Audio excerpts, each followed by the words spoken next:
नमस्कार सभी साहित्यिक सचेतना के समूह के सदस्यों को।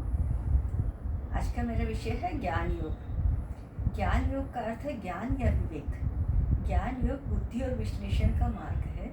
ज्ञान योग का मूल लक्ष्य अज्ञान से मुक्त होना और सही ज्ञान प्राप्त करना है। भगवद गीता में श्री कृष्ण ने कहा है, अपि चेदसि पापेभ्यः सर्वेभ्यः पापकृतम् सर्व ज्ञान पल्लवेनैव वर्जिनम संतरिष्यसि। अगर तू सब पापियों से भी अधिक पापी है तो भी तू ज्ञान रूपी नौका के द्वारा निसंदेह संपूर्ण पाप समुद्र से अच्छी तरह तर जाएगा। ज्ञान योग की 3 विधियां हैं: श्रवण करना, मनन करना और प्रयोग करना।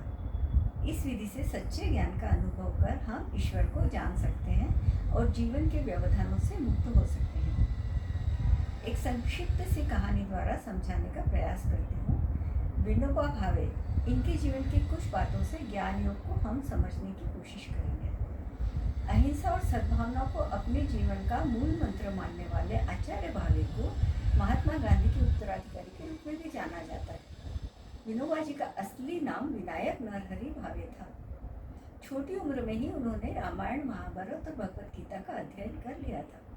वह कहते थे, उनके विचारों, उनकी मानसिकता और जीवन शैली को सही दिशा देने और अध्यात्म की ओर प्रेरित करने में उनकी माँ का महत्वपूर्ण योगदान रहा है। स्वाधीनता आंदोलन के दौरान जब वह जेल में थे, गीता प्रवचन देते थे तो जो कैदियों के साथ जेल के अधिकारी भी मनोयोग से सुनते थे और यह प्रवचन एक पुस्तक के रूप में बाद में प्रकाशित भी हुए।